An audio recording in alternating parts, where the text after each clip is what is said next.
Ayan, i-squeeze natin. Ayan. Yan. Smells so good.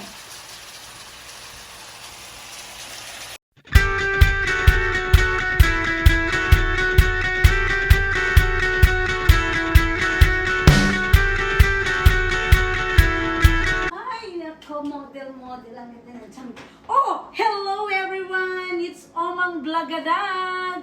Welcome to my channel! Na-miss ko ang mag-upload ng video ngayon, kaya ano ang vlog ni OmangVlog-gadag?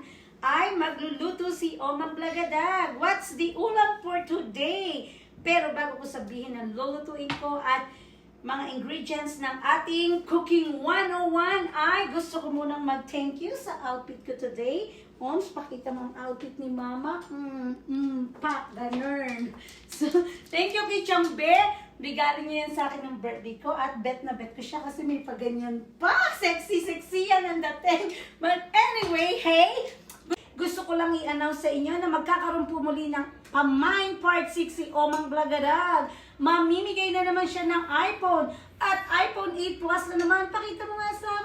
Ayan ang ipapamain ko. iPhone 8 Plus, 64GB. So, ipapamain ko po yan dahil birthday ni Sam. Ipapamain namin tong iPhone 8 Plus. At hindi lang yan, magpapamain din kami ng cash. So, GCash or load. Kaya, umpisahan nyo nang manood ng mga videos ni OmangVlog-gadag para pag nabunot ang pangalan nyo, may chance kayong magkaroon ng iPhone 8 Plus. So, ayan po, ha? Huwag niyong kalimutan. Sa linggo na po, Pilipinas time, date, January 24, Sunday at 1 p.m. po, ha? Birthday Pamain at Pamain Part 6. So, ayan po, ha? Huwag niyong kalimutan yan, ha? Mahilig po magpamain si Omang-Vlog-gadag, kaya lagi kayong mag-tune in sa kanyang channel.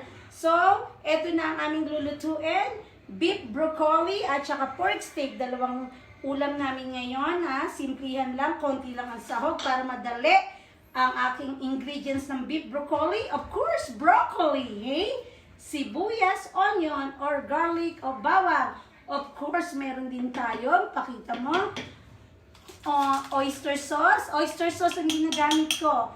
At saka olive oil, yung mantika na yun ang ginagamit ko para healthy-healthyhan. Siyempre, hindi mawawala ang salt and pepper. Yan ang nagpapalasa, yung spice na yan. At siyempre, this time may twist. Lalagyan ko siyempre ng sesame seed, arti-artihan para restaurant lang.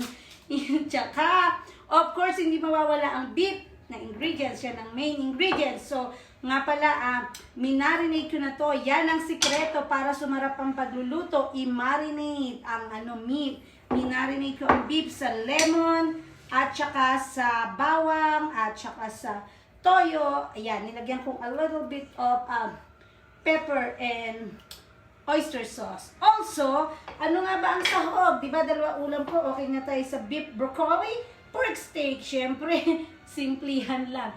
Sibuyas lang at saka pork. Ayan, minarinate ko rin yung pork sa lemon, sa bawang, sa laurel leaves. So, kung wala naman po kayong lemon, you can use calamansi. O kaya ay kili-kiling maasim. Joke lang. Kung wala rin po pala kayong oyster sauce, you can use yung normal soy sauce. So, lang kayo, mag-dilute kayo ng asukal doon sa soy sauce para medyo matamis. Haluan nyo lang ng pepper and salt. Ayan, so uumpisahan ko ng magluto. So, anong unang gagawin ni OmangVlog-gadag? Multitasking po ito, ha? Sabay kong lulutuin ng beef broccoli at pork steak. So, ipiprito ko na ang steak. Pipiniprito yan. Piprito ko yan. At saka ito, palalambutin ko. So, ganyan lang siya. Baka gusto mong So, hindi ako maglalagay lang ako ng konting olive oil. Ayan, first step, olive oil. Maglagay sa kawali. Oh, syempre, bago. Kailangan buksan. Ayan. Lalagyan ko yung kawali. Ito rin. Ito kasi medyo madaming oil kasi ipiprito ko yung pork. Pagka-prito, saka natin lulutuin. Ito, parang ipiprito ko rin yung beef. Remember, ang sikreto para lumambot ang beef, malinipis lang ang hiwa.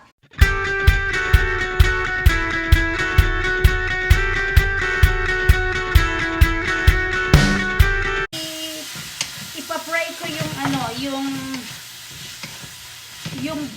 yung beef. Ayan, kung nakikita nyo, ipapry ko siya.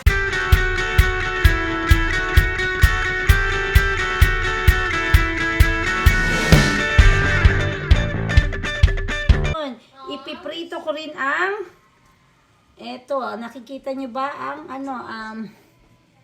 ayan. Actually, dito, mas nakikita dito. So, ipiprito ko na ang pork. Ito yung pork steak. Ayan. Ipiprito na siya ni OmangVlog-gadag. Ipiprito ko tong pork steak. Minarinate to, ha? Remember, minarinate.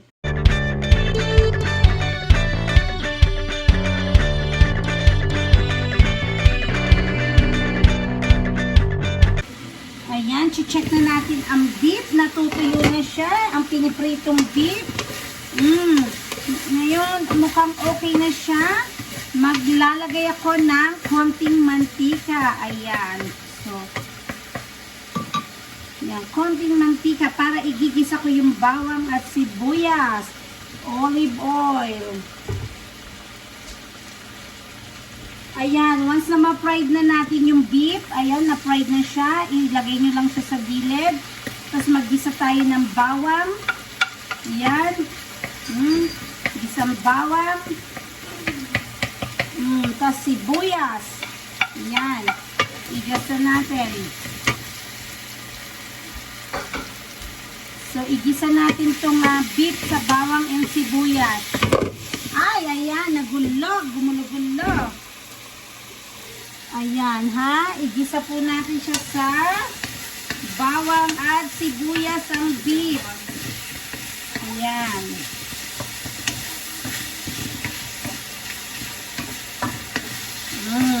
Amoy pa lang. Ang bango-bango na. Ngayon, once na masote mo siya sa bawang and sibuyas, yung pinagbabaran, lalagyan po konting tubig. Ayan, lalagyan ko ng konting tubig para lumambot yung beef. Okay? Tapos, ayan. Ayan, ilagyan na let it simmer. Probably mga 10 minutes. Mga 10 minutes or 15 minutes para mas lalo pang lumambot yung beef. Pork, babalik na rin natin yung pinipritong pork.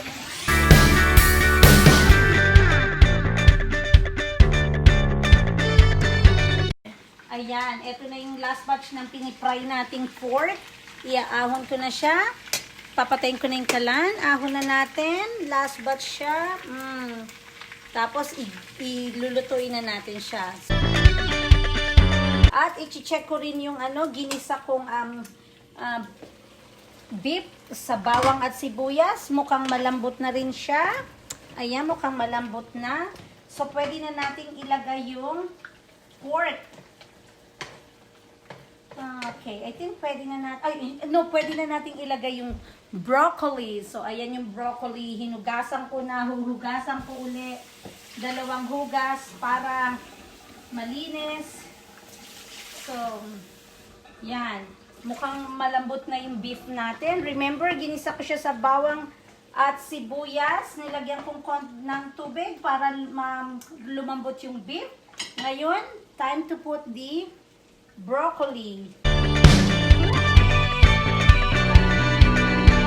This time, madali lang maluto ang broccoli. Huwag niyong masyadong lulutuin ng maigi yung broccoli kasi hindi siya masarap. So, let's just sit for 2 minutes para hindi siya, masarap yung malutong-lutong na broccoli.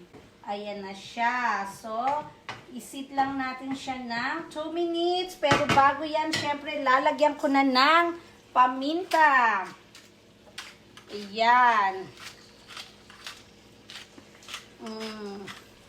At konting asin lang kasi minarinate ko na siya sa toyo at saka sa oyster sauce. So, konti lang. Ayan, at lalagyan ko lang ng a little bit of oyster kasi may oyster na siya nung minarinate para lang sa sa broccoli. Ayan. And then, halo-halo. And then, takpan na natin siya. After 2 minutes, this is all ready.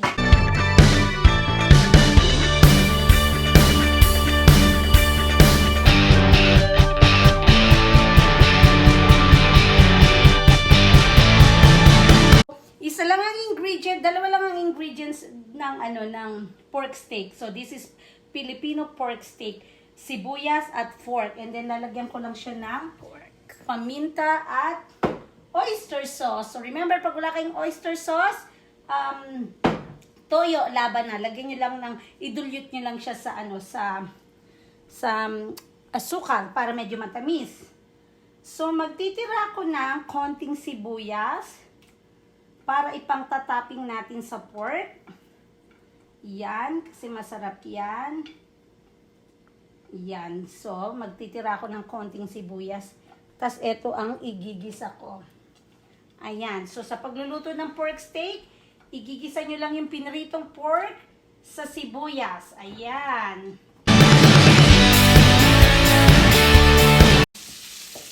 Alright, ayan. Igigisa na natin ang sibuyas. Ayan. Medyo pag brownin natin ng konti. At pag medyo brown na, ayan, ilalagay na natin yung fried pork, yung minarinate natin. Ayan, lalagay na natin siya.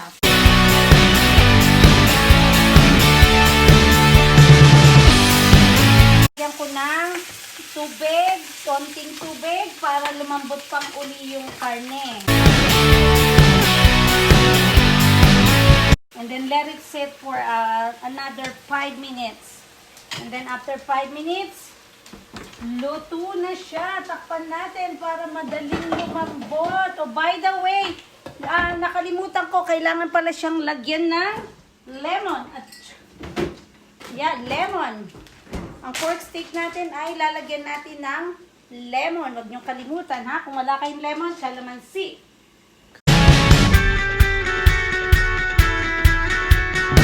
Alright, tignan natin ang broccoli kung luto na. Sabi ko 2 to 3 minutes. Ayan, mukhang luto na siya. Ayan. So, luto na siya. Remember, wag masyadong lutong-luto ang broccoli, ha? Para masarap, malutong-lutong siya. So, it's finished. That's done. Ang bilis ng beef broccoli. Luto na siya. Papatay na natin yung salan. Isi-serve ko siya after maluto nito. Tignan naman natin ngayon ang pork na ginisa natin sa sibuyas. Ayan siya. Itong karne na to ay malambot na siya kasi pinrito ko na siya. Ayan. So, I think luto na rin siya. So, lalagyan ko na lang siya ng paminta. Ayan. At konting oyster sauce. Ayan, kung walang oyster sauce, use toyo. And of course, ang nakalimutan ko, ang lemon. Ayan, i-squeeze natin. Ayan. Yan. Smells so good. So, here you go mga kablagadag. Luto na. Luto na ang pork steak. At ang beef broccoli, isi-serve na natin siya. Pero remember, nagtira ko ng sibuyas, di ba? So, ilalagay natin siya sa ibabaw once na luto na siya. Para, bumango. Ayan. Ipakita na ang aking finished product. So, ayan ang Filipino pork steak at beef broccoli. Nakaluto na. So, sasandukin na ni OmangVlog-gadag. Ayan. Oh, man. Oh, of course. Ayan.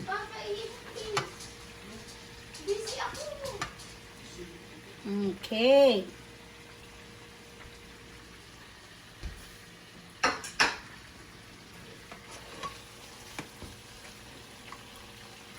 Ayan.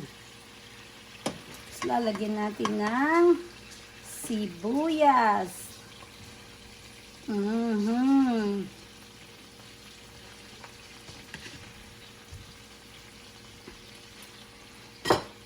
Voila! Ito na ang finished product ni OmangVlog-gadag. Yan na siya. So, nakaluto na si OmangVlog-gadag. Of course, meron tayong sesame seeds. So, itatapping lang natin siya sa ating beef broccoli. Ayan. Diba? O, seed. Look at the finished product. So, ayan po natapos na ang pagluluto ni OmangVlog-gadag. So, what's the ulam for today? Beef broccoli and Filipino pork steak. So, kain po tayo. Ayan. Salamat po muli sa panonood ng aking vlog ngayon. What's the ulam for today? Ayan po, nakita nyo kung paano ko niluto ang Filipino style. Chef OmangVlog-gadag. Huwag nyo kalimutang mag-subscribe, like, and share. Bye for now!